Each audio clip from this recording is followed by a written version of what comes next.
Question number 1, हमें कहा है temperature at which methane and ethane have same RMS speed. RMS speed same होनी चाहिए as that of carbon dioxide at 400 degree Celsius. ठीक है बच्चों। अब सेम आरएमएस स्पीड मतलब आरएमएस स्पीड क्या होती है हमारी? √3 RD/m। मतलब √3 RD/m तुम्हारा मीथेन का should be same as that of carbon dioxide. हाँ है ना। अब 3 कांस्टेंट, आर कांस्टेंट और रूट भी दोनों में ही है, तो क्या मैं T/m रेशियो दोनों के लिए इक्वेट कर दूं? मतलब T/m for methane should be equal to T/m for CO2। हाँ है ना। इथेन के लिए भी निकाल सकते हो, कोई दिक्कत तो है नहीं। गुड। और यहां से जो हमारा यहां तक आ गया, दैट्स गुड। अब आ गया है आरएमएस स्पीड से हमें निकालनी है मीन स्पीड और most probable speed of methane molecule. तो बच्चों एक काम करो, एक आरएमएस स्पीड भी तुम्हें निकालनी पड़ेगी, √3 RD बाय मॉलिक्यूलर मास। ठीक है बच्चों। यहां से तुम वो निकालोगे नहीं निकालोगे गाइस? या एक काम करो, आरएमएस निकालने के बजाय मैं ये सोचा था कि पहले आरएमएस निकाल लो और आरएमएस से फिर दोनों निकाल लो। या तो तुम आरएमएस निकाल लो पहले, आरएमएस ऐसे निकल जाएगा नहीं निकल जाएगा बच्चों? हाँ है ना। टीवी हमें पता है मीथेन के लिए मॉलिक्यूलर मास ऑफ मीथेन भी पता है, राइट गाइस? और मॉलिक्यूलर मास की यूनिट्स क्या रखनी है हमें? केजी। ठीक है गाइस। √3 RD/m में जो तुम्हारा मॉलिक्यूलर मास की जो यूनिट्स है that is to be in KG and R should be 8.314। Clear है गाइस? गुड। आरएमएस निकाल लोगे तो एवरेज स्पीड क्या आएगी बच्चों? Average will be 1.128 by 1.224 of CRMS। याद है नहीं याद है बच्चों relation? And most probable will be 1/1.224। ये याद है ना बच्चों रिलेशन ये वाला? अगर आरएमएस 1.224 है तो most probable speed is 1, and if RMS is 1.224 then average या मीन इज 1.128। क्लियर हुआ है नहीं हुआ बच्चों? अरे बच्चों क्लियर है ये चीज? That's good. तो मीन वेलोसिटी निकालोगे, मोस्ट प्रोबेबल वेलोसिटी भी निकालोगे, मीन और एवरेज एक ही है। Mean velocity and average velocity is the same. समझे या नहीं समझे गाइस? That's good. नेक्स्ट, हमें कुछ मॉलिक्यूल्स दे रखे हैं, नंबर ऑफ मॉलिक्यूल्स दे रखे हैं, नंबर ऑफ मॉलिक्यूल्स दे रखे हैं तो एक तरीके से हमें मोल्स दे रखे हैं। We are given moles, moles are given to us, volume is given to us as 1 liter, pressure is also given to us as इतना न्यूटन पर मीटर स्क्वायर या इतना पास्कल। हमें एक आ गया आरएमएस स्पीड निकालो और टेम्परेचर निकालो। आरएमएस स्पीड निकालो और टेम्परेचर निकालो बच्चों। तो गाइस टेम्परेचर निकालने के लिए पीवी को एनआरटी लगा सकते हो नहीं लगा सकते हो? टेम्परेचर निकालने के लिए यूनिट्स का ध्यान रखना बस। ये हमारा प्रेशर पास्कल में है, तो वॉल्यूम तुम्हें किस में चाहिए गाइस? मीटर क्यूब में। वॉल्यूम 1 लीटर है तो मीटर क्यूब में इतनी होगी, will be equal to moles. Moles कितने आएंगे बच्चों? इतने मॉलिक्यूल्स दे रखे तो moles will be by N, moles into R into T. यहां से टी आ जाएगा नहीं आ जाएगा बच्चों? आ जाएगा। और फिर हमें एक आ गया है CRMS निकालो। CRMS निकाल सकते हो तुम as √3 RD/, molecular mass, molecular mass of nitrogen in KG, molecular mass of nitrogen in KG बच्चों। समझे या नहीं समझे गाइस? Clear to everybody? अच्छा, अगर टेम्परेचर ना पूछा होता, अभी तो हमने क्या किया, पहले टेम्परेचर निकाला और फिर टेम्परेचर को यहां पुट कर दिया, हाँ है ना? क्लियर है गाइस? सही पूछा जाए तो हम इसे थोड़ा सिंप्लीफाई कर सकते हैं कि हम पूरा टेम्परेचर निकाल के और फिर आरटी डालने की जरूरत नहीं, मतलब फिर टी डालेंगे जितनी, आरटी की वैल्यू ही पुट कर दो यहां से। समझे या नहीं समझे गाइस?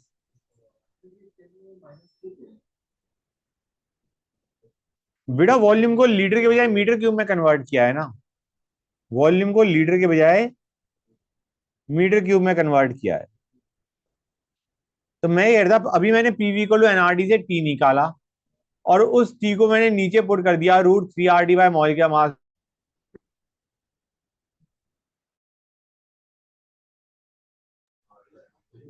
हाँ बच्चों, आवाज आ गई? ऑनलाइन वाले बच्चों आवाज आ रही है या नहीं आ रही है? Yes sir. सर। ऑलराइट, अब म्यूट हो जाओ। हाँ बच्चों, गाइस मैं क्या कह रहा था, पीवी को एनआरटी में अभी मैंने टी निकाला और फिर हमने सीआरएमएस को डाल दिया है √3 RT बाय एम बच्चों। क्लियर है गाइस? सीआरएमएस को डाल दिया √3 RT by M, molecular mass in KG. Clear है? Clear to everybody? That's good. लेकिन अगर हमें सिर्फ सीआरएमएस निकालना होता, सुनते आओ बच्चों, अगर हमें सिर्फ सीआरएमएस निकालना होता तो हम इतनी मेहनत ना करते, हम आर डी की वैल्यू पूरी की पूरी उठा के, मतलब आर डी क्या आएगा बच्चों, it will B this by this, वो यहां पे पुट करते rather than finding out the entire T. समझ गए? क्लियर है यहां तक? बल्कि यहां पे हम एक और फॉर्मूला भी यूज कर सकते थे, P = 1/3 रो CRMS²। याद है नहीं याद है बच्चों? इसमें हमारा प्रेशर क्या आ जाएगा, हमें दे रखा है, यूनिट्स का ध्यान रखना, =1/3। This is density. डेंसिटी क्या होता है, मास बाय वॉल्यूम, हाँ है ना बच्चों? अब मास कितना होगा,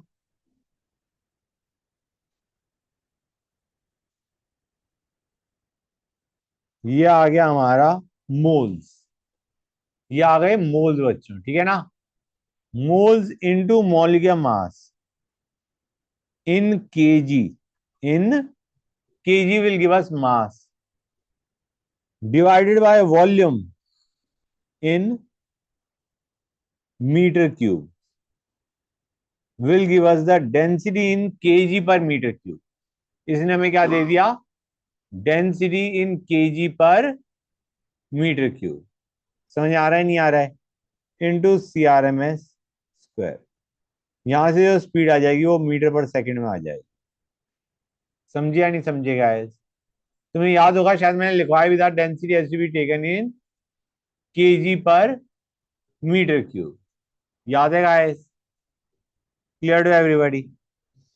तो this formula is also important. यहाँ पे हमारा आरटी वाली टर्म, मतलब टी हमारा निकालने की प्रॉब्लम हट गई। क्लियर है guys?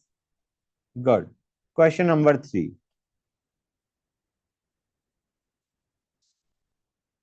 They have same value. A and B, two gases have same magnitude of most probable speed.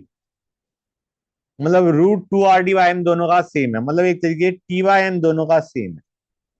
T/m for A is equal to T/m for B। और हमें MA/MB पूछा गया है, निकालोगे नहीं निकालोगे बच्चों? MA/MB has been asked, we can find that out। दोनों का टेम्परेचर हमें दे रखा है, we are given the temperature for gas A and gas B बच्चों। Question number 4। Kinetic energy per mole क्या होता है गाइस? What is kinetic energy per mole? 3/2 RT। Kinetic energy per mole it is 3/2 RT।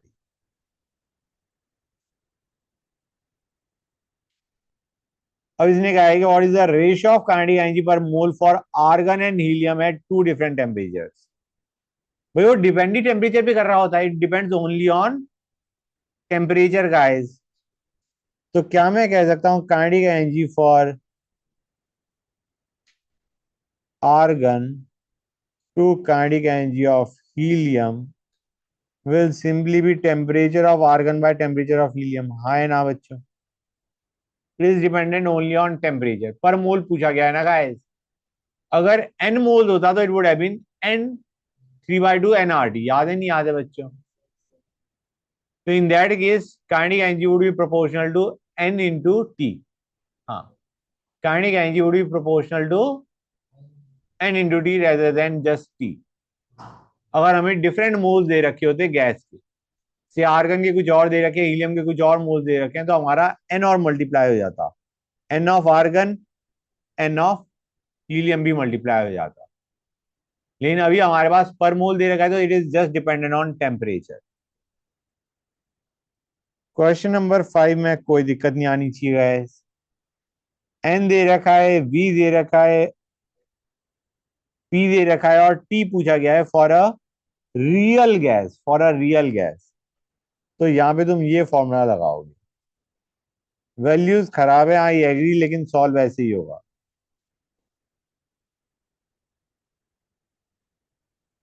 यहां से हमें T निकालना है. निकाल सकते हो नहीं निकाल सकते हो गाइस? Let me know. निकल जाएगा ना बच्चों? T plus A N square by V square into V minus N B is equal to N R T. N दे रखा है हमें, वी दे रखा है हमें, पी दे रखा है, टी आ जाएगा. Question number 6. ये रियल गैस के लिए इक्वेशन थी. अब हमें दे रखा है Z is 0.5 for a van der Waals gas. Van der Waals gas मतलब नॉन आइडियल गैस. Z हमें दे रखा है और A पूछा गया है. Z is given to us and A has been asked. A हमें पूछा गया है. Z is given to us as 0.5 and A has been asked. और एक और चीज कह रखी है, volume of gas molecules negligible है. मतलब क्या नेग्लिजिबल है? बी इग्नोर हो जाएगा. बी इग्नोर हो जाएगा. यार जब बी इग्नोर होता है तो रिलेशन क्या आता है? जब बी इग्नोर होता है तो ये बनता है एक्सप्रेशन. हाँ है ना बच्चों? अब देखो गाइस क्या क्या चीजें गिवन है. यहां तक क्लियर हुआ है नहीं हुआ, पहले ये बताओ मुझे. Clear to everybody? That's good. Z दे रखा है, टी दे रखा है और पी दे रखा है बच्चों. अब पी दे रखा है गाइस. हाँ है ना? तो यहाँ पे तुम्हें थोड़ा सा सॉल्व करना पड़ेगा, थोड़ा सा सॉल्व करना पड़ेगा, क्योंकि you know P V M is equal to Z R T. हाँ है ना बच्चों? क्लियर है गाइस? अगर तुम्हें वॉल्यूम दे रखी होती तो it would have been very easy. अब तुम्हें क्या करना पड़ेगा, तुम्हारा थोड़ी सी मेहनत बढ़ गई. हमें ये रिलेशन v की टर्म्स के बजाय किसके टर्म्स में चाहिए? p की टर्म्स में बच्चों. तो एक काम करो, इसको लिखो z is equal to 1 - a by R D की जगह डाल दो P V M into V M by z. 1 second guys, यही बनेगा. वीएम की जगह चाहिए ना हमें, सॉरी. 1 सेकेंड, हमें चाहिए आर डी. वीएम को मैंने लिख दिया Z R D by P. Clear to everybody guys? समझ गए यहां तक? वैसे इतनी मेहनत हम कर क्यों रहे हैं? इतनी मेहनत मत करो कि हम जानबूझ के एक्सप्रेशन बनाने की कोशिश कर रहे हैं जो एक्सप्रेशन हमें चाहिए भी नहीं. गाइस एक काम करो, यहां से देखो. तुम ऐसे कर सकते हो गाइस, ध्यान से देखना बच्चों. 1 second, delete. P plus A N square. 1 मोल दे रखा है ना, मैं वी आर गिवन 1 मोल, तो एन को 1 ले लिया मैंने. P plus A by V square into V minus B is equal to R T.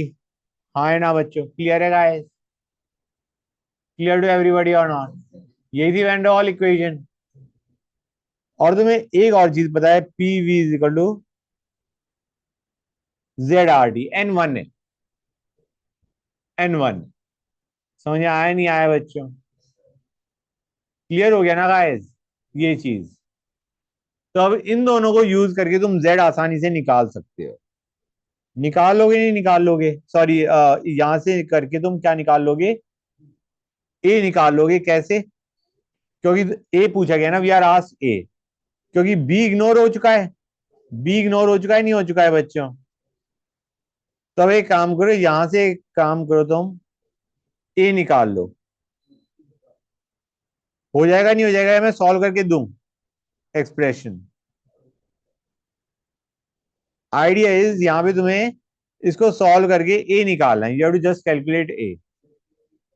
Z हमें 0.5 दे रखा है, आर पता है, टी पता है, पी पता है, तो यहां से वी आ जाएगा और ऊपर वी पुट कर दोगे तो तुम्हारा ए आ जाएगा। क्लियर हुआ है नहीं हुआ बच्चों? We are given P as how much? 100 atmosphere. We are given T as 273 kelvin. We are given Z as 0.5। यहां से तुम निकालो वी। वी निकाल लोगे, अब इसमें पुट कर दो और यहां से ए आ जाएगा। हाँ या ना? क्लियर हुआ है नहीं हुआ बच्चों? कर लोगे ना? किसको?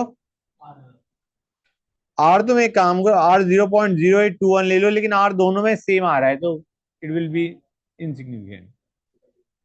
हाँ, क्लियर है गाइस? समझ आ रहा है नहीं आ रहा है? वैसे आर तुम्हारा प्रेशर तुम्हारा एटमॉस्फेयर में है, और वॉल्यूम तुम्हें, अगर तुम आर की वैल्यू 0.0821 लेते हो तो जो तुम्हारी वॉल्यूम आएगी वो किस में आएगी? लीटर में बच्चों। आर की वैल्यू अगर तुम 0.0821 उठाते हो तो तुम्हारी वॉल्यूम किस में आएगी? लीटर में आएगी। Clear to everybody? That's good. तो यहां से हमारा v निकलेगा और इस v को ऊपर वाली इक्वेशन में डाल के तुम a निकाल लोगे। Okay, good. Question number 7। ये 6 था ना? 6। हमें प्रेशर एक्सर्टेड पूछा गया है इन अ रियल गैस सिचुएशन। तो एक काम करो, पूरे फॉर्मूले में डाल दो, P plus A N square by V square into V minus N B is equal to N R T. यहाँ पे डाल दो गाइस। एन हमें 5 दे रखा है, वॉल्यूम हमें दे रखा है 1 लीटर, टेम्परेचर हमें दे रखा है 47 डिग्री सेल्सियस, ए और बी भी दे रखा है। A and B are also given to us. P आ जाएगा नहीं आ जाएगा बच्चों? Question number 8।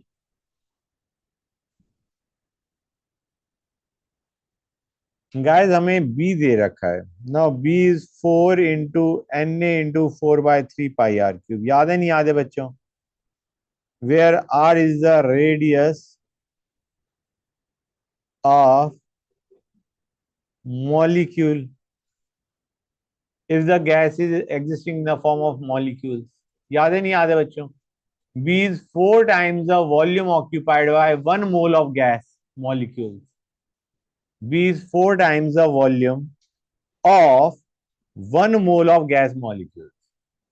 4 times the volume of 1 mole of gas molecule। This is the volume of one molecule, this is the volume of 1 mole, and this is 4 times that value। Clear है guys? यहां से radius of molecule आ जाएगा, हमें diameter पूछा गया है, तो D will be equal to 2r। Clear हो गया बच्चों? Question number 9। हाँ बेटा, बाय बच्चों। गाइस क्वेश्चन नंबर 9, प्लीज आवाज नहीं।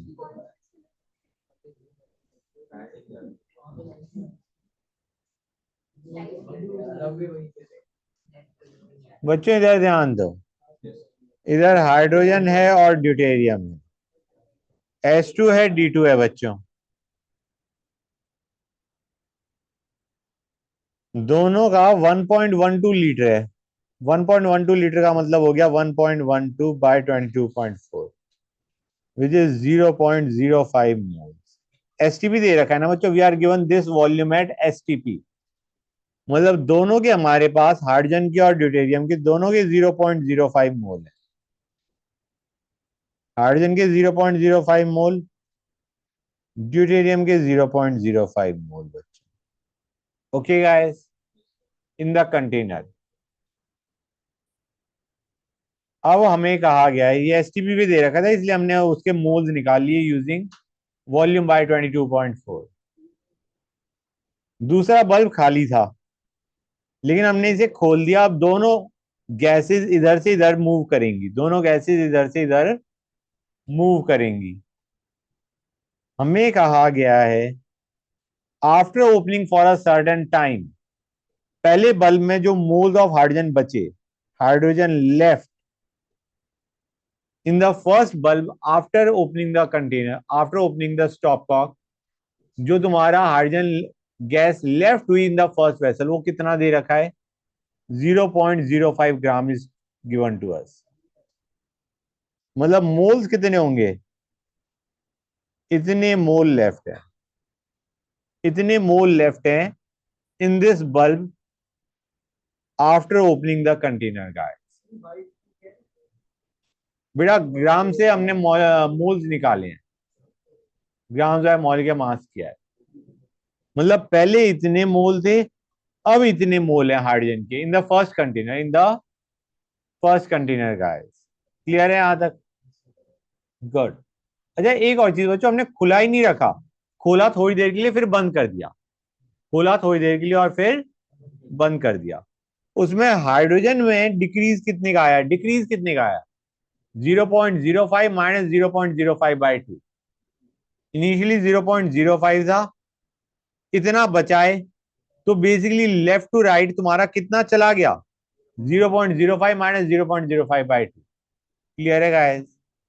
तो अब देखो ये एफ्यूजन हो रहा है, तो rate of effusion of hydrogen to rate of effusion of deuterium is p/√m, p/√m की रेशियो।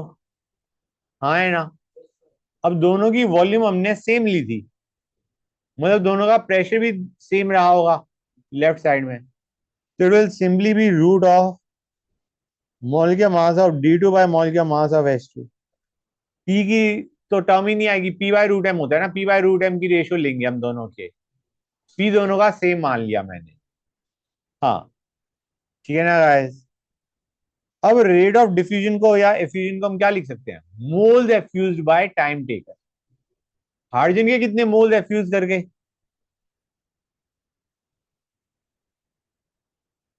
इतने मोल हाइड्रोजन एफ्यूज आउट कर गया इन टाइम टी। उसमें मान के चलो these are the moles of deuterium effuse. हाँ बेटा, these are moles of D2 effuse. मतलब ये वो मोल्स है D2 के जो लेफ्ट टू राइट चले गए। अब ओरिजिनली मोल्स D2 के कितने थे? 0.05, उसमें से X दूसरी तरफ जा चुके। अब हमें पूछा गया है, क्वेश्चन में क्या पूछा गया है? हमें पूछा गया है percentage composition by weight of gases in the second bulb. इस बल्ब के अंदर what is the percentage composition by wait? By weight हम कहेंगे हाइड्रोजन कितना था? हाइड्रोजन था इतना, इतना मोल हाइड्रोजन गया दूसरी साइड में, हाँ है ना? तो हाइड्रोजन के मोल्स कितने हो गए इन द सेकंड कंटेनर? इतने। और ड्यूटेरियम के moles in the second container कितने हैं? हाँ इट इज एक्स। हाँ एफ्यूज करके दूसरी साइड में ही तो गए हैं, तो सेकंड वाले कंटेनर में कितने तुम्हारे मोल्स होंगे D2 के? X guys. क्लियर हुआ है नहीं हुआ बच्चों? ये पक्का चीज समझ में आई नहीं आई? ये मोल्स हाइड्रोजन के थे in the first container initially, ये हाइड्रोजन के मोल्स हैं in the first container after time T. तो this subtraction is giving us the moles effused into the other vessel, और D2 के moles effused are actually X. हाँ है ना? समझ गए? अब let this be M and let this be X only. तो percentage composition by weight, percentage by weight of hydrogen कितना होगा? Moles into molecular mass of hydrogen. This is the mass of hydrogen in the second bulb. And what will be the total mass? Percentage by wait पूछा गया ना, wait of hydrogen by total weight into 100. It will B m into molecular mass of H2 plus x into molecular mass of D2 into 100. This is going to give you the answer बच्चों. समझे या नहीं समझे guys? कितने बच्चों को ये चीज क्लियर हो गई? Clear to everybody guys? That's good. Mass of hydrogen by total mass in the second container into 100 will give the mass percentage of hydrogen. Deuterium का पूछा है तो 100 minus this will give us the mass percentage of deuterium. Question number 10 पे आते हैं. This question was tough. ये तुम्हारा hydrogen और ड्यूटेरियम वाला है. This was tough. एकदम से हिट नहीं करता कैसे करना है, कि इसमें तुम्हारा डिफ्यूजन में या एफ्यूजन भी आ गया और प्लस तुम्हारा मास परसेंटेज भी निकालना है तुम्हें. Next, ethane. इथेन का हमने कंबशन करा और इथीन, ये मैंने इथीन लिखा है, अब इथेन का लिख रहा हूं. ओके, ऊपर इथीन ले लिया मैंने, नीचे इथेन ले लिया. इसको बैलेंस कर देता हूं मैं.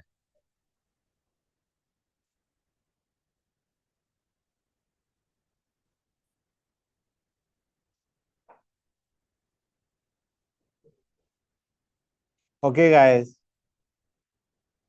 हमें एक आ गया है इथेन और ethene. They occupy a volume of 40 litre. इसके x लीटर मान लो, इसके 40 माइनस x लीटर मान लो. ओके, हमें एक आ गया है they are reacting with oxygen के 130 ग्राम. 130 ग्राम ऑक्सीजन के साथ रिएक्ट कर रहा है. तो एक काम करते हैं, let us find out moles of ethene कितने होंगे. x into P by R T. This will be the moles of ethene. इसके x लीटर थे, इसके 40 माइनस x लीटर थे. तो P X by R D will give us the moles of ethene. इसके oxygen के कितने मोल्स रिएक्ट करते हैं? Into 3. These are moles of ethene. इसके बाद ऑक्सीजन के कितने मोल रिएक्ट करेंगे? इंटू 3.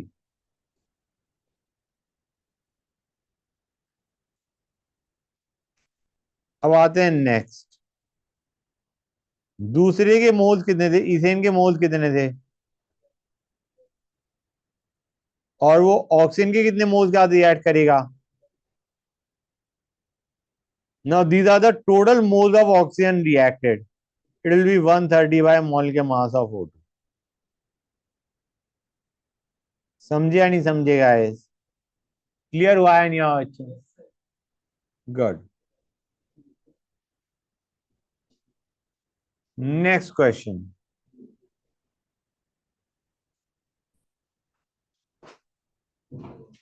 गाइस, हमें पूछा गया है compressibility factor under low pressure region. Low pressure region में जेड का एक्सप्रेशन क्या बनता है?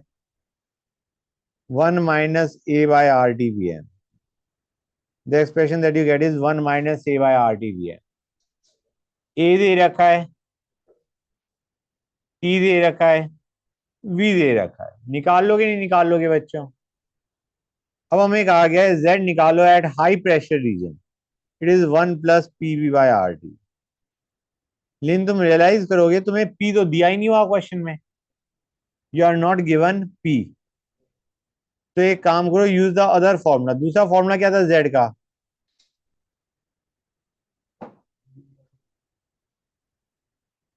Use this formula to calculate Z. समझे या नहीं समझे गाइस? हर एक बच्चे को क्लियर हो गया? Well that's good. तो इन दो मतलब ये हो गया Z at low pressure reason, ये हो गया Z eight high pressure reason. Okay, question number 12 पे चलो बच्चों। हमें एक आ गया है, दो बलून है इक्वल वॉल्यूम एंड पोरोसिटी के, एंड दे आर फिल्ड, दो बलून हैं, दो बलून दे रखे हैं, दोनों की वॉल्यूम सेम है, दोनों का प्रेशर सेम है।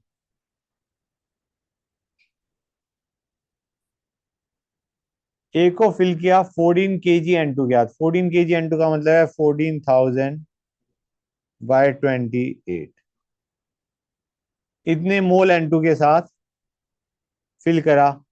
और हाइड्रोजन को फिल करा, हाइड्रोजन के इतने मोल्स फिल करे। These are the moles of nitrogen and hydrogen बच्चों, इन दोनों के मोल्स। ओके गाइस, अब हमें कहा गया है the nitrogen balloon leaks to a pressure of half atmosphere in 1 hour. तो हाइड्रोजन बलून को हाफ एटमोस्फेयर होने में कितना टाइम लगेगा? पहली चीज, हाइड्रोजन को कम टाइम लगेगा क्योंकि हाइड्रोजन का मास कम है, मॉलिक्यूलर मास कम है। समझ आ रहा है नहीं आ रहा है बच्चों? हम देख रहे हैं rate of effusion of hydrogen to rate of effusion of nitrogen, P by root M होता है। अब पी तो दोनों का सेम दे रखा है, दोनों का 2 एटमोस्फियर है, हाँ है ना?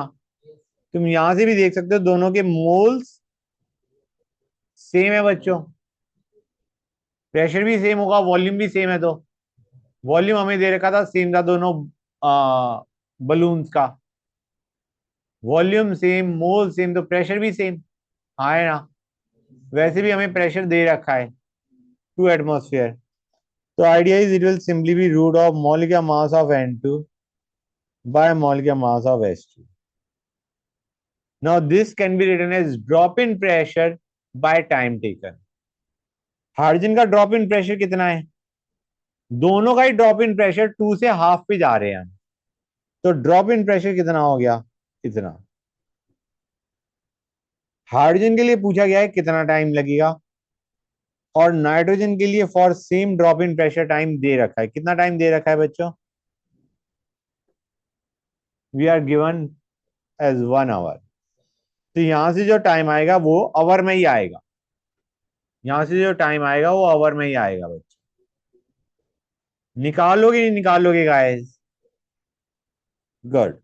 इस एक्सप्रेशन को सॉल्व करके you will get your time, time taken for pressure of hydrogen to drop from 2 atmosphere to half atmosphere।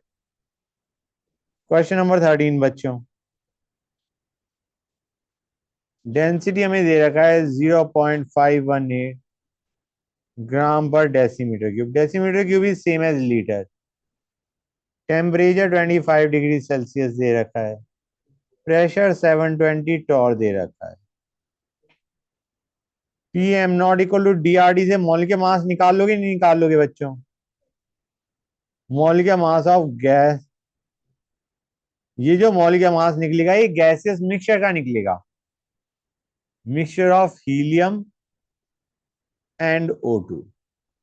ये जो मॉलिक्यूलर मास निकलेगा P M naught equal to D R D, this is the molecular mass of gaseous mixture.